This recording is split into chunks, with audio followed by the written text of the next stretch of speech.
Vous êtes dans le parc Riverains des Beauprés. C'est un parc, évidemment, vous connaissez peut-être, c'est l'ancienne plage Jacques. Qui, vous pouvez vous approcher si vous voulez ou aller voir en même temps un peu le point de vue. Le parc Riverains des Beauprés émane d'une volonté, je dirais, du désir des citoyens de concrétiser ce projet-là depuis nombre d'années.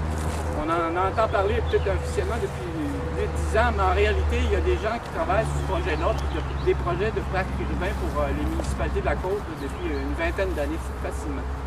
Alors, les deux corporations, le comité d'environnement Cours de Beaupré et la corporation du parc riverain, qui comprend 7 administrateurs, M.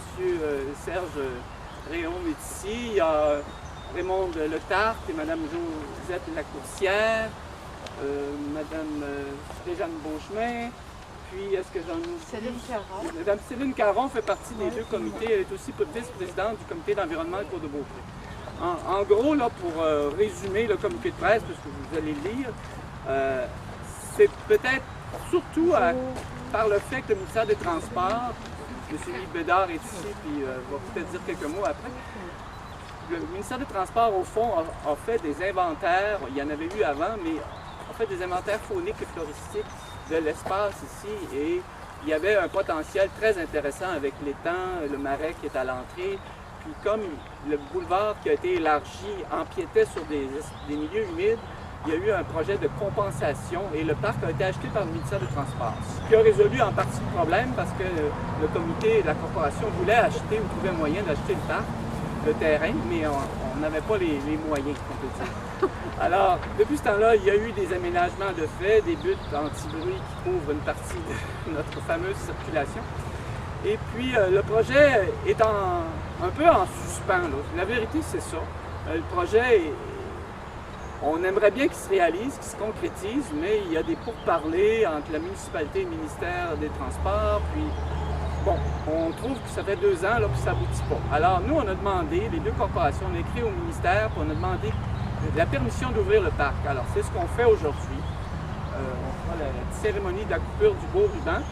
Et puis, cet événement-là, au fond, c'est pour démontrer qu'il y a des citoyens, puis on va faire une boîte à suggestions, puis une boîte de présence des gens cet été, etc., pour ramasser les commentaires. Ce qui fait qu'au fond, on va avoir probablement pas mal de monde qui vont circuler ici, c'est durant l'été puis l'automne, et on aurait le parc ouvert jusqu'au 21 octobre.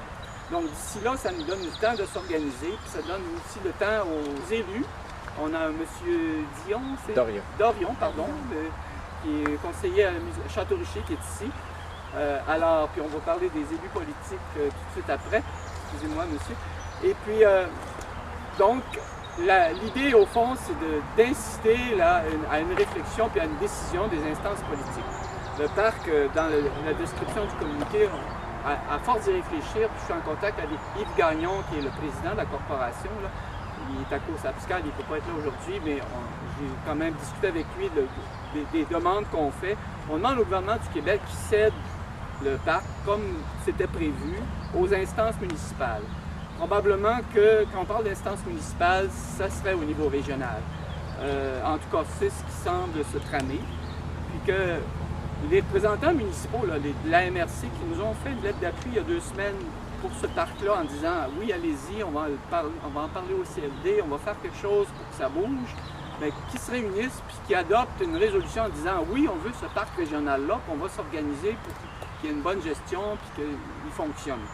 Alors, c'est un peu ce qu'on demande dans ce communiqué de presse-là, puis qu'on demande à la MRC de travailler avec le milieu, puis les corporations, il y a déjà 2 corporations, puis il peut y avoir d'autres citoyens qui vont s'impliquer au fur et à mesure pour réaliser puis concrétiser le projet, c'est-à-dire vous avez des copies ici du plan de conservation qui a été fait en 2005 suite à tous les inventaires fauniques, floristiques qui ont été réalisés. Et puis, on a bâti un plan de conservation pour la corporation qui donne un aperçu sur les 3 prochaines années. Qu'est-ce qu'on devrait faire? Ici, une table de pique-nique, là, un belvédère pour voir, des bancs, etc.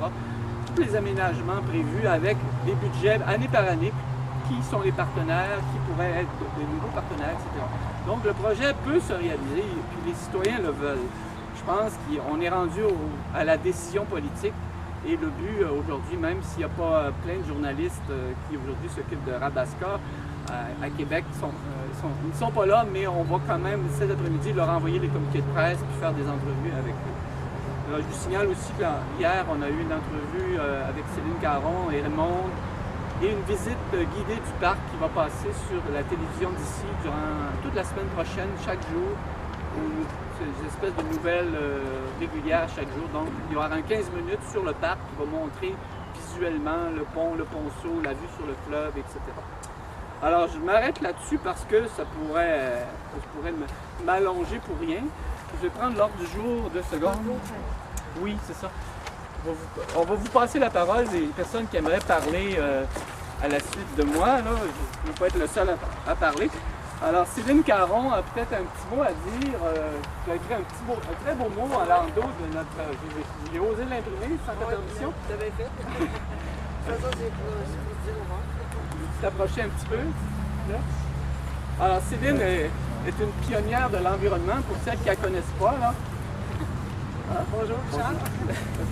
Oui, c'est un grand jour aujourd'hui. C'est l'aboutissement de 35 années de travail pour sensibiliser à la protection des terres humides sur la côte de Beaupré. Nous avons ici un aperçu de ce qui était avant et ce que ça peut devenir, et qu'est-ce qui est arrivé il y a une quarantaine, cinquantaine d'années. On a juste des vestiges, on est sur le site. Au début, quand Champlain est arrivé, il y avait plein de végétation, des arbres, des oiseaux, des poissons, des insectes, même des champignons, des grenouilles. C'était le bonheur total.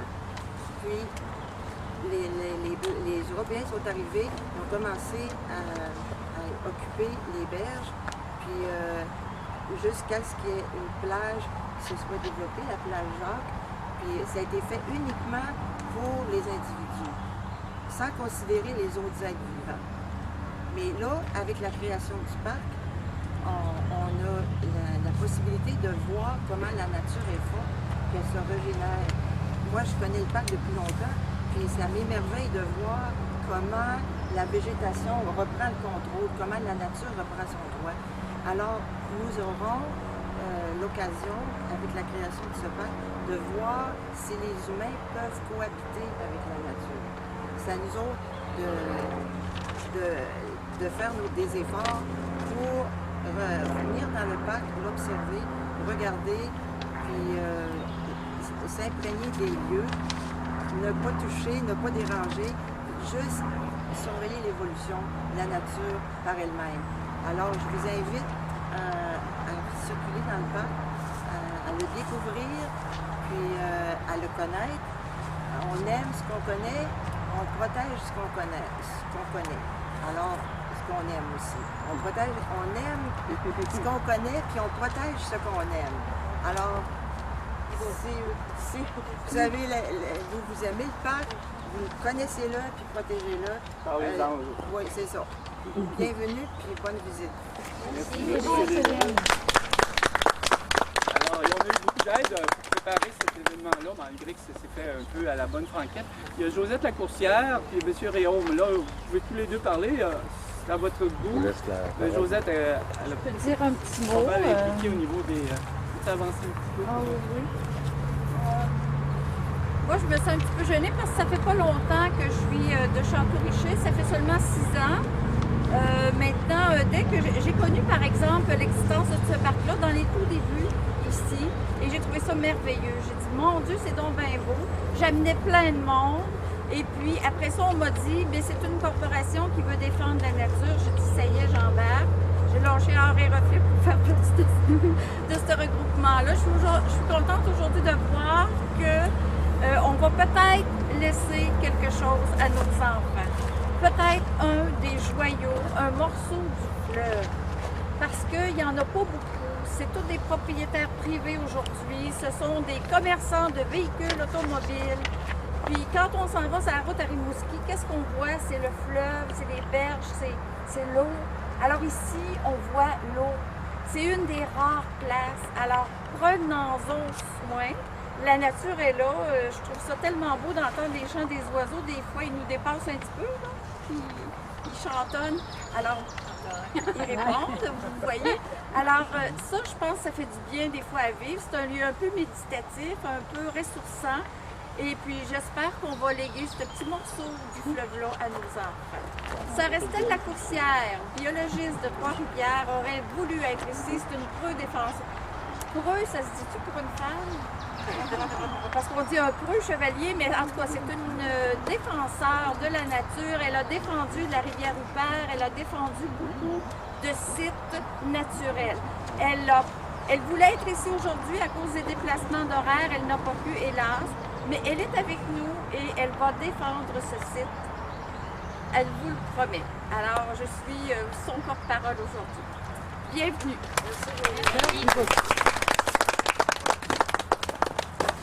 Moi, je voudrais juste vous rappeler que ça s'est fait par du monde ici. Un comité, 2 comités. Je voudrais souligner qu'il ne faut pas l'oublier. Le travail énorme de Yves Gagnon, qui est président du parc des Vins des Beauprés. Ensuite, tout le comité, ils ont fait un travail exceptionnel pour se rendre où on est rendu. Donc, merci à tout le monde. Bonne visite. Merci. Monsieur Guimond, est-ce que vous aimeriez dire quelques mots? Le lutrin virtuel est ici. Oui. Je vais l'agripper. Oui, alors, bon midi à tous et à toutes. Mes premiers commentaires, un peu, mon ami Serge Réaume vient de les faire. Je voudrais rendre hommage à celles et ceux qui ont été tête dure depuis ces années. Bien entendu, Mme Caron en a fait état. Ça fait 35 ans qu'il y a des gens qui ont eu cette vision-là.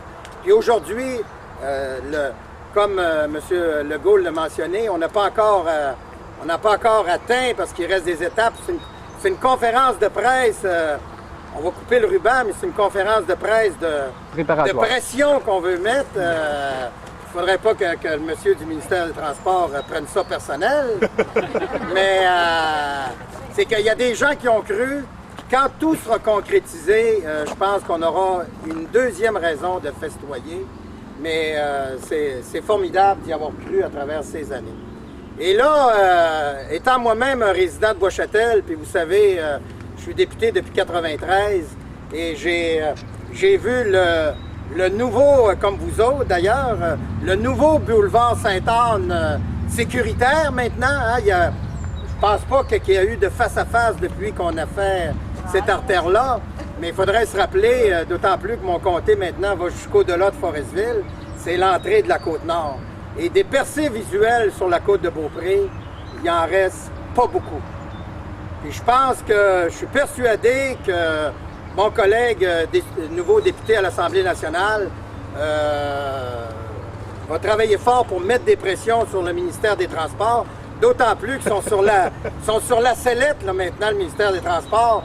Ils vont être contents de montrer que le ministère des Transports a une vision environnementale. Ça va les faire oublier les viaducs puis les ponts qui nous tombent sur la tête. Puis encore là, je ne veux pas que monsieur le représentant du ministère des Transports, je suis sûr qu'il ne prend pas ça personnel de toute façon.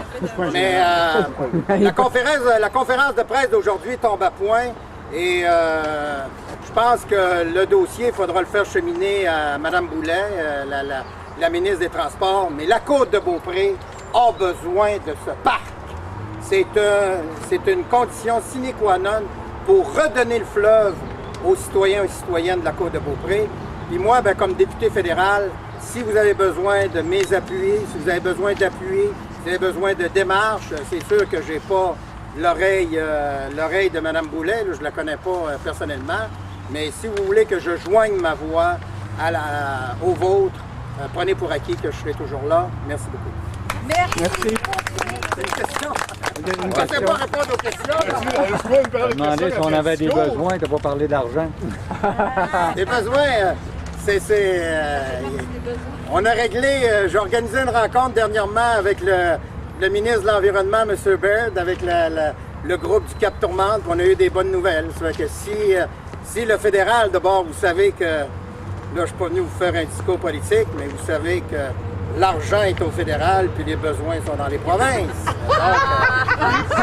il y a des pressions à se faire. Mais par contre, pour investir dans un parc comme ça, il faut que la corporation soit propriétaire. La première combinaison du coffre-fort, c'est le ministère des Transports. Hein, on est d'accord là-dessus, là? Oui. C'est pas le ministère fédéral des Transports, c'est le ministère des Transports du Québec.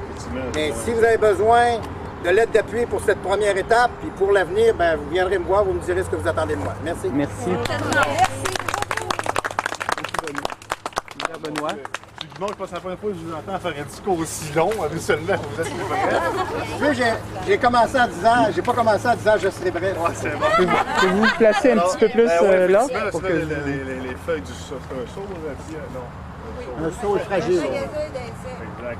Un magasin d'insectes. Alors, pour ceux qui ne me connaissent pas, je suis Hubert Benoît, le nouveau député provincial. Alors, moi, je découvre aujourd'hui ce magnifique parc. Effectivement, moi, je suis dans le comté à Beauport depuis 1993. M. Guimond est député depuis 1993. Moi, j'habite à Beauport depuis 1993. J'avais pas eu la chance de voir ce magnifique parc.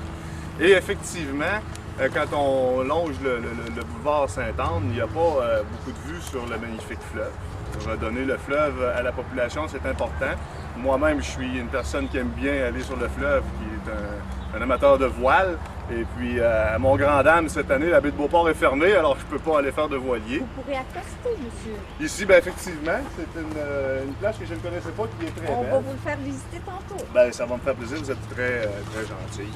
Alors, effectivement, Michel a raison, il faut encourager les gens qui veulent préserver la nature, redonner aussi les sites à la population. Et on va encourager, moi aussi, je vais appuyer cette démarche. Par contre, on parlait du ministère des Transports, pauvre monsieur. Quel est votre nom, monsieur? Yves Bédard. Monsieur Bédard. Il est biologiste. Il est biologiste, ok, au ministère des Transports, c'est bon. J'arrive justement, c'est hors contexte, non. J'arrive justement du viaduc. Regardez, les ingénieurs étaient là. Mon rôle est plus de rassurer la population pour voir ce qui se passe avec le viaduc de la rue Labelle. Alors, j'ai été faire un tour, ça rentre en même temps avec ici. C'est certain que le ministère des Transports, Mme Boulay, oui, comme M. Guimond le dit si bien, s'il y a une personne qui peut mettre de la pression sur le ministère des Transports, sur la ministre Mme Boulay, c'est du niveau provincial, c'est-à-dire de notre ressort. Mais il est évident que de ce temps-ci, ils ont d'autres problèmes à régler. Ça ne les excuse pas, hein? Il faut qu'ils voient à tous les facettes des besoins de la population au niveau du gouvernement. Mais effectivement, comme le disait Michel, il faut appuyer les démarches. Et puis, l'argent est au fédéral, oui, M. Guimond a raison. Il faut que la corporation soit propriétaire, pour que le fédéral embarque. C'est ça, Michel, n'est-ce pas? Pour que le fédéral soit capable de... Le gouvernement, hein, pardon? Une petite précision là-dessus, le parc pourrait être cédé pour $1, c'est ce que le ministère des Transports essaie d'organiser. C'est le Conseil du Trésor actuellement qui n'a pas encore fait la démarche. Il pourrait nous expliquer. Là. Ouais, c'est une longue saga, je vous le dirai deux mots. Après, ouais. Ouais. Alors, je comprends bien, Mme Boulay, Mme Jérôme Forget aussi, là, vous êtes en train de me dire. Oui, il y a ça. Ouais. Mais juste un détail de précision, c'est que le parc pourrait être cédé à une instance municipale, mais la gestion pourrait être laissée à un organisme en but lucratif qui corporation. permet d'aller chercher des fonds, des moyens de financement d'étudiants l'été et tout ça. Ben, si je comprends bien, ça fait plusieurs années que Mme et toute la corporation travaillent sur le projet et c'est un aboutissement. Temporaire, Le ouais, début c'est ça. de résultats de long travail qu'on vit aujourd'hui. Et il faut continuer à pousser, si je comprends bien. Hein? Exact. Alors, vous aurez mon appui aussi, Merci. effectivement, pour redonner le fleuve à la population, c'est important. Il y a de moins en moins avec l'aménagement pour les fêtes du 400e, l'aménagement du fleuve, les gens vont avoir plus accès au fleuve, mais c'est plus dans la région de Québec et la baie de Beauport. Ici, sur la côte de Beaupré, il n'y a pas beaucoup d'accès au fleuve, effectivement. Alors, c'est un appui que je vous donne moi aussi. Si vous avez besoin, on va écrire à la ministre. C'est certain qu'il faut que je comprenne plus la démarche et le dossier, c'est important. On va vous remettre un plan de conservation du parc. Rencontrer toutes les intervenants. Oui, c'est ça. Puis vous pourrez regarder ça dans votre temps libre. En temps libre, bon. Ben, justement, je tombe en temps libre. On oui. parlait de voile tantôt, je tombe en temps libre vendredi et je m'en vais pour toute la semaine à l'île d'Orléans au camping. J'ai l'intention de faire de la voile sur le fleuve. Ah, OK. Alors j'aurais peut-être, si les courants et les marées me le permettent, j'aurais peut-être la chance de traverser jusqu'ici avec mon petit dériveur. Bon. Si ma blonde veut me suivre, parce qu'elle n'est pas très téméraire. Ouais. Alors, je vous remercie beaucoup de votre attention. Merci. Et on va faire le tour. Merci. C'est gentil. C'est tout à fait normal. C'est moi qui vous remercie de m'avoir invité. Monsieur Bédard, Yves Bédard, qui est au ministère des Transports. Ben, d'abord, je voudrais m'excuser au père de mes patrons, Luc Bergeron et puis Hélène Verrette, qui ne pouvaient pas, un horaire chargé, puis les changements d'horaire à la dernière minute. Alors, il reste que, bon, moi, je suis quand même impliqué depuis le début dans ce projet-là comme biologiste, parce que moi, je ne m'occupe pas de structure, là, fait que je ne posais pas de questions. C'est plus drôle un peu ce que vous faites, vous. Moi, je m'occupe en fait de l'environnement au ministère des Transports, puis à l'origine, comme dit Richard, on devait compenser les pertes d'habitat en fonction de l'habitat du poisson, de la loi sur les pêcheries que vous connaissez probablement. Alors, quelqu'un m'a suggéré ce site-là, qui avait un bassin qui était un plan d'eau important, mais il n'y avait pas de poisson dedans.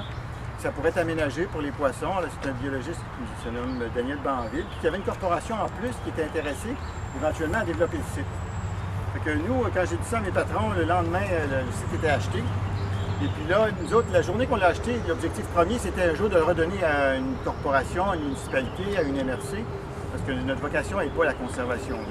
Peut-être des structures, mais pas de la nature. Alors, fait qu'on a fait à ce moment-là les aménagements pour faire en sorte que ce bassin-là soit accessible aux poissons. Donc, on a fait une structure qu'on voit là-bas pour permettre au fleuve d'être en contact avec le bassin. Donc, tous les poissons du fleuve ont accès au site. Ils l'utilisent abondamment. On a fait un suivi biologique de 3 ans. Alors, on a aussi, tant qu'à l'aménager, moi comme biologiste, je ne travaille pas juste sur les poissons, mais pour moi, toute la faune est importante. On a fait des aménagements à la fois pour la sauvagine, pour les batraciens. On a fait un suivi complet aussi de la flore. Et puis, avec mes collègues ingénieurs qui ont trouvé aussi le site très beau, on a aménagé les sentiers qui n'étaient pas prévus dans le projet, là, les buttes anti-bruit et tout ça. Dans le cadre du boulevard Sainte-Anne, c'était facile de rajouter des petites choses pour en faire un site qui éventuellement soit plus facilement utilisable par la population. Puis un coup, le projet réalisé, l'habitat confirmé, nous, notre objectif, c'était de le céder à la population, soit à la corporation, à la municipalité. Puis on est en démarche. On a travaillé au début avec la Fondation de la faune du Québec. Et puis, évidemment, nous, il y a des règles au gouvernement qui nous empêchent, au ministère, de céder pour $1 un terrain à une municipalité. Il faut que ça soit vendu au prix marchand.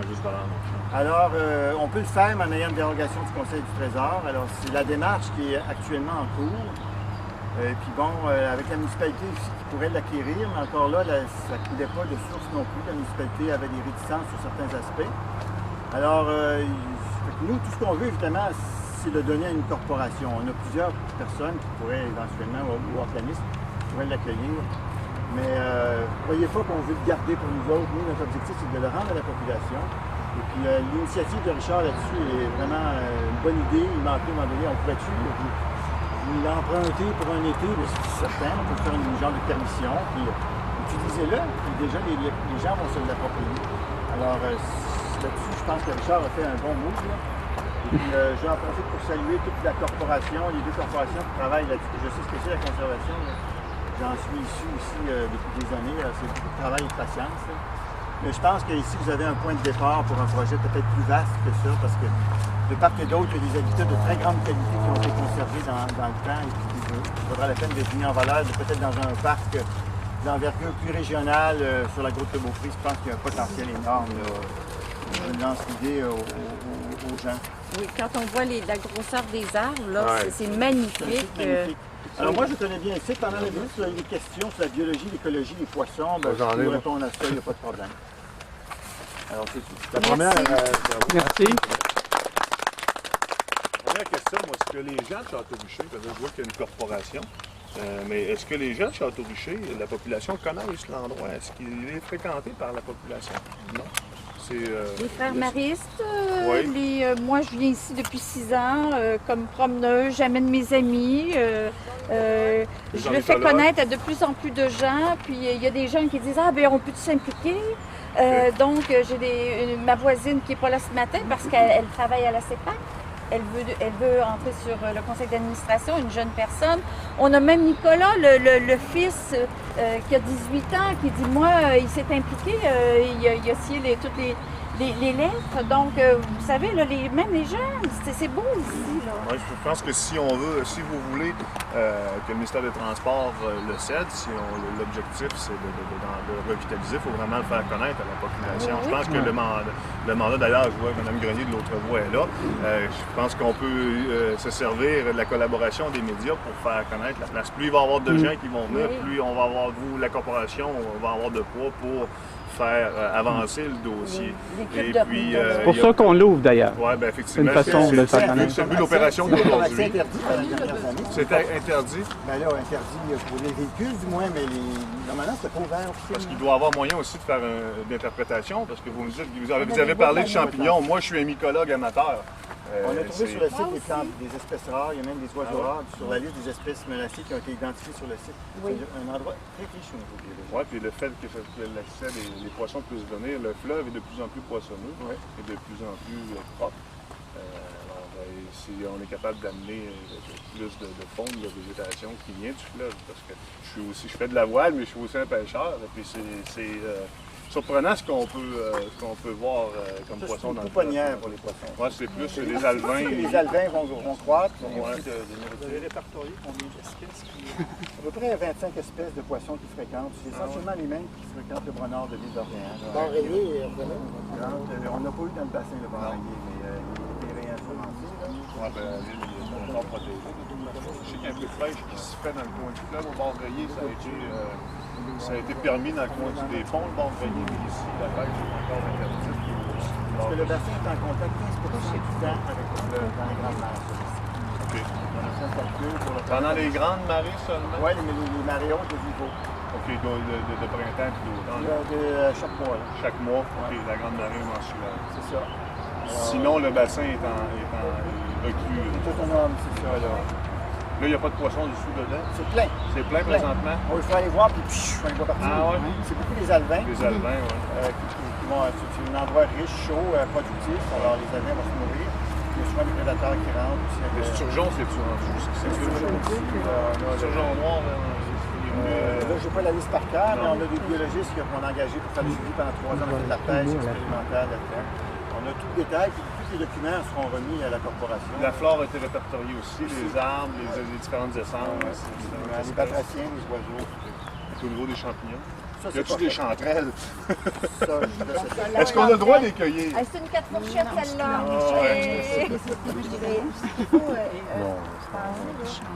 peut y avoir des gens ici, et il faut regarder parce que si les gens commencent à prendre ici, avec tout le bassin de population, moi, c'est ça que je pense. Ça va être dévastateur. regardez Je vois qu'Isabelle est là. À l'île Saint-Quentin, à Trois-Rivières, on avait la plus belle île où il y avait de la morille, là, mais comme ça.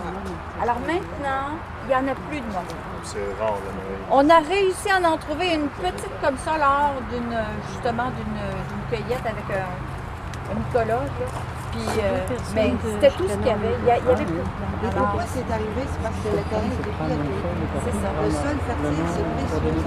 Ça fait 60 millions d'années avant de se développer. Puis là, on embarque dedans, puis on pilote tout, ça fait que... Mais de toute façon, quand on s'intéresse à la mycologie, la première chose qu'on voit dans les livres qu'on achète qui sont récents, qui sont québécois, puis le commentaire que souvent à la fin du texte, c'est ne pas cueillir cette espèce parce que si on veut qu'elle se reproduise, la préserver et ne pas y toucher. Même si des fois, en tant que gastronome, ça peut être bien. Les moreilles, madame, Faut pas dire qu'on en trouve. Non, c'est ça, c'est le champignon qui est le plus recherché après les truffes. Puis si on dévaste une palle de morille, c'est un peu comme l'ail des bois, il faut toujours en laisser. Si on dévaste ça, il n'y en aura plus. Si le sol est perturbé, le champignon ne sortira pas. Ça peut prendre 50 ans avant qu'il ressorte. Ouais, effectivement. C'est pour ça qu'il faut faire attention, rentrer dans le bois sur la pointe des pieds.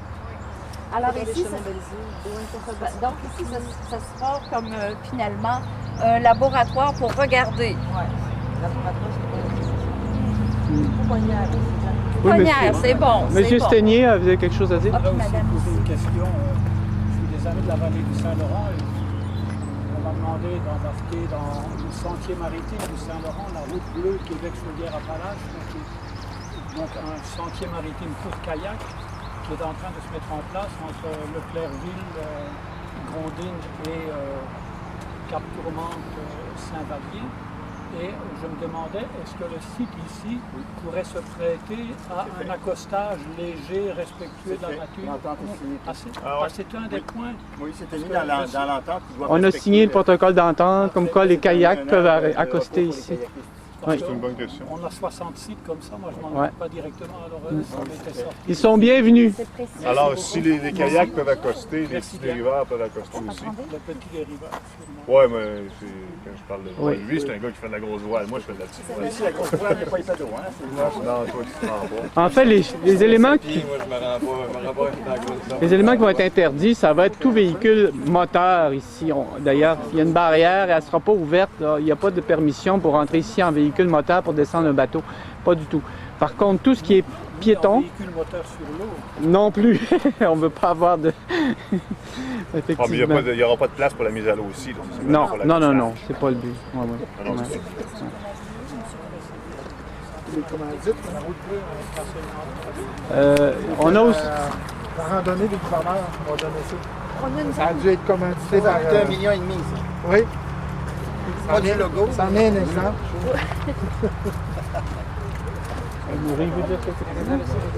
Est-ce qu'on peut faire le tour? Oui, oui, parce ça serait que, le temps. Moi, je vais être au niveau de l'horaire. Est-ce que M. de la MRC veut dire quelque chose très brièvement? Parce qu'on a reçu une lettre d'appui de votre... de la MRC. C'est François Rochon, responsable du service d'aménagement à la MRC de Côte-de-Beaupré.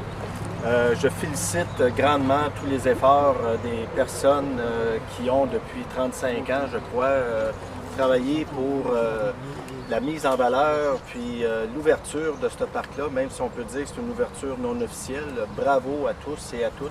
C'est un effort considérable et remarquable. Et ça se doit d'être mentionné dans les médias notamment. Vous avez, je pense que lors de ma présentation, vous avez dit que vous avez besoin de nous. Bien, nous aussi, on a besoin de ce genre d'initiative-là. Il a été mentionné grandement que la Côte-de-Beaupré, au niveau de la mise en valeur, au niveau récréo-touristique, puis au niveau de conservation des accès publics, c'est une carence. Il y en a très peu. Des exemples comme ça, ça montre que oui, c'est possible.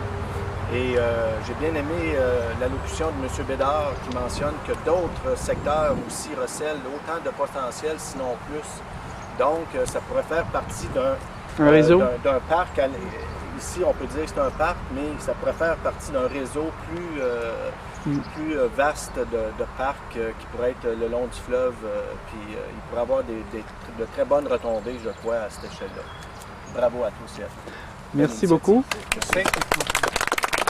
Alors, je vais faire le petit mot de la fin. Maintenant, ce qu'on va faire, au fond, je m'excuse de jouer le rôle de cinéaste en même temps, on va faire la coupure du ruban. Moi, je remettrais les ciseaux à Céline Caron, je trouve. On a des politiciens jeunes, mais on a des personnes qui sont engagées dans l'environnement depuis très longtemps.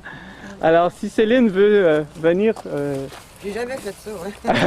Ben, Alors, tu es la doyenne, tu es celle qui a eu le plus de J'ai courage. l'habitude de travailler dans l'ombre. Le pas, il va être récupéré après. Vous m'avez joué un tour, hein? Vous l'avez mis en synthétique, pour avoir plus de misère. Dégage, va. Tu veux que je t'aide? En diagonale ou bien... Comme tu veux, gaga.